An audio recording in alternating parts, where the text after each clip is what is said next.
Hi, and welcome to this live reading from Big City Heat Anthology. This is presented by Itsy Bitsy Book Bits. The 57th Floor by Hazel Storm. Chapter 1. It happened so quickly. Adele Harrison glanced across the road as she joined the rush of evening commuters. The first day of April. A recent afternoon shower had soaked the streets, and the notorious wind that frequented this block slashed across her cheeks, leaving behind an icy chill. The crowd swept forward. Something knocked Adele's shoulder. Her heels skidded on the wet pavement, and off she went, flying across the asphalt. Candy apple red, a chrome fender, a horn blare. An hour earlier, Adele had stepped onto the elevator of a high-rise that stretched halfway to heaven, prepared to settle an important piece of unfinished business. Alfred Stieglitz, definitely, she mumbled, squinting at the sepia tint of the gelatin silver print on the far wall of the 57th floor waiting room where she sat. At 78, Adele's sight was excellent, but by 4 in the afternoon her eyes were tired. Her gaze drifted to a pair of rust-colored leaves as big as she was. They accented the autumnal tones of the space. Georgia O'Keeffe. Georgia and Alfred. Now they were a couple. A voice from the other side of a pair of diamond-etched glass doors captured her attention, along with the words, Waring Construction Corporation, written backward from this side in clean, bold letters. The voice was rich and deep with a British accent. Peter Waring, President and CEO, and her newest prospect. Adele glanced at her gold bracelet watch and smiled in approval. Here, with 3 minutes to spare. A fine figure of a man in a dark suit accented by a burgundy tie stepped up to the glass and pushed open the door. Mrs. Harrison? She stood and held out her hand. Please call me Adele. Mr. Waring, it's a pleasure to meet you. He smiled as the door swung closed behind him. You'll call me Peter, I hope, and I think the pleasure is all mine. Adele tilted her head. He gestured her into the room with a view that would have made her jaw drop if she hadn't been well practiced at hiding her awe. The vista should hardly have surprised her. She was on the 57th floor, after all. Peter Waring had a corner office. Its 2 exterior glass walls converged at an obtuse angle. Beyond the bluish tint of the glazing, wispy clouds drifted. You are literally up in the clouds, Adele said as she turned her attention back to him. A smile broadened across his angular features. He looked to be in his 40s, a decade younger than Adele expected, which pleased her. According to his profile, he was 53 and had followed a raw vegan diet since his wife fell ill with cancer 16 years ago. Her hair was graying, but he still had plenty, combed in waves across the top and neatly shorn at the sides. She guessed there wasn't an ounce of excess fat inside his tailored suit.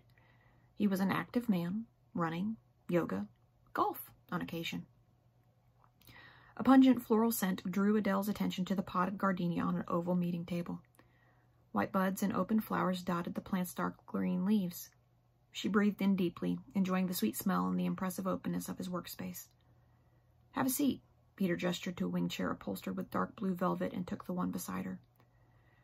Adele adjusted her silver curls as she settled, then brushed her fitted lavender dress smooth. She snapped open her black leather bag, which doubled as a briefcase, and pulled out an envelope embossed with her company name, Adelaide. The moniker was a fusion of her name with the word aid because Adelaide helped people. Specifically, the company assisted busy executives in finding well-suited partners. Adele's promise was love and matrimonial bliss, a commitment she took seriously. Peter accepted the envelope. Adele laid a hand over his as he started to open the packet.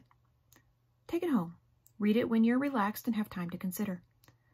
He nodded. I can do that. If you have any questions, feel free to reach out to me, but Madeline has worked for the company for 6 years. She's one of my most valued assets as a matchmaker and a grandchild. Adele offered a gentle smile. And I am confident she'll take care of all your requirements. Her schedule is open tomorrow. If you have availability, I'll send her over to go through the interview. Let me check. Peter pulled out his phone, brow furrowing. I'm afraid I won't be free until 6 p.m. tomorrow. Adele smiled amenably. 6 o'clock will be fine. She entered the appointment into her granddaughter's online calendar. Arrangements made, Peter studied Adele Harrison as she rose to her feet with delicate grace. She was everything he expected. The woman had the elegance of Grace Kelly with a hint of Miss Marple that went perfectly with her Southeast England accent. He understood she'd lived in the States for years, but he wouldn't have guessed it hearing her speak. Their shared heritage had a lot to do with his decision to inquire about her services. She came highly recommended by a colleague who'd recently celebrated 10 years of marriage. All thanks to Adele Harrison. Something about her petite frame reminded Peter of a bird, outwardly delicate yet steely inside. The lavender outfit she wore suited the role of matron sleuth, while her glossy black pumps and patent leather shoulder bag fit her position as president and head matchmaker of Adelaide. He approved of the apparent contradiction and hoped he'd be equally pleased with her granddaughter. Peter watched Adele cross the room. She approached the massive windows that joined at the corner of the building. The glass panels went right down to the carpet.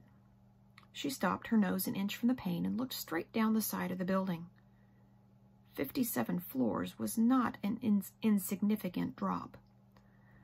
The woman wavered and stepped back abruptly, a fairly common response. Her gaze met his in the window's reflection. "Have you ever felt the urge to jump?" Lifting an eyebrow, he elected not to answer the question. She turned to face him, a smile lighting her features. "I don't mean suicide. Just an urge when you're standing on the edge like this to put one foot out and see what happens." "I haven't stepped that close in a while." He took the opportunity. A few seconds later, he drew in a breath and stepped away. "Sorry, no urges. Only vertigo. But you know what I mean." He nodded. "I know exactly." He'd felt it as a child looking over the railing from the top of the Eiffel Tower. Tall structures had always fascinated him, one of the reasons he'd become a civil engineer. "I apologize if my question disturbed you," she said. "Perceived dangers can bring out the best and the worst in us, even when we know we're safe." "Perfectly safe," Peter agreed. "This space suits you," she nodded as if to herself, high in the clouds and yet securely tethered to the ground. He laughed and considered the room from a different perspective. Despite her fascination with vertical drops, Adele Harrison didn't fit this space one bit. It was too big, too plain, too modern, and yet he sensed she understood it and appreciated its architectural genius and the spirit with which it had been built. "The lighting is beautiful, even on a cloudy day." She brushed her pale cheek. "Diffused light erases the wrinkles of time." Peter chuckled. "And here I was thinking my diet was responsible." Adele's lips lifted in a half-smile. "I'm sure it is. Besides, for men, experience prevails over youth." He didn't think she spoke of work or even life experience. Something in her tone alluded to intimacy. Marital experience, perhaps. "I imagine this light is excellent for taking photographs," he said, going back to her earlier point. "Yes." Her eyes grew wistful. "Georgia and Alfred." She glanced at him. "I noticed them in the waiting room." "I'm a fan, not aficionado," he apologized. "Brick, cement, and steel are the materials of your art." She let her observation hang. Peter was an activist, old enough to have strong political leanings, yet he maintained an open mind. He liked to think that classified him as ageless, something he suspected Adele Harrison had in common with him. 8 years since your loss." She tilted her head as she looked straight in the eye. "Why has it taken you so long to come to me?"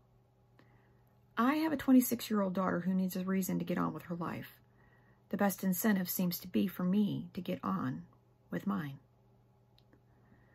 When their meeting was over, Adele stepped into the elevator and studied herself in the polished stainless steel wall while she fiddled with her black clock hat. The elevator doors opened and closed multiple times as other professionals piled in. When they reached the ground floor, she adjusted her bag and exited into the flow of homeward-bound workers. Adele didn't mind crowds. This was the nature of rush hour in a big city. Her only disadvantages were the heeled shoes that made a good impression but weren't the best for hurrying. The mass of pedestrians stopped at a crossing, and she focused on her feet, glad to have a moment of reflection. Peter Waring was everything she could have hoped. She didn't need to be familiar with the details of his past. That was for Madeline to uncover.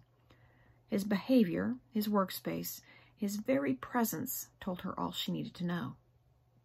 Adele could see where he fit as clearly as if he were the last piece in a jigsaw puzzle. The signal changed and the crowd surged forward. A man hurried past with an oversized backpack. The bag clipped Adele's shoulder, knocking her off balance. She gasped as her heeled shoes skated across the wet pavement, and she was suddenly airborne. Brakes screeched. Tires swerved on the wet street. She collided with the front corner of a large red truck. Her head bounced off its shiny hood, the impact knocking her back toward the curb. Several people screamed, but not Adele. Above her, the blue skyscraper bent and twisted. Hands reached out, grabbed her coat, and hauled her slight frame clear of the roadway. Reality faded in and out. Adele found it the oddest sensation. Her head hurt with a blunt sort of pain, and everything felt fuzzy. A woman's voice approached hysteria. A man shouted, "Is she okay?" Another swore.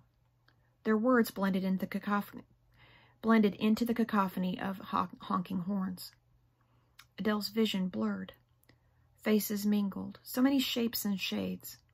She tried to speak, but her lips felt thick like rubber.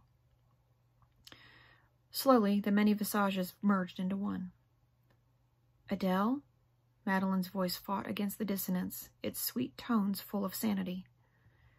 Peace stole over her, and Adele relaxed. Madeline would handle everything.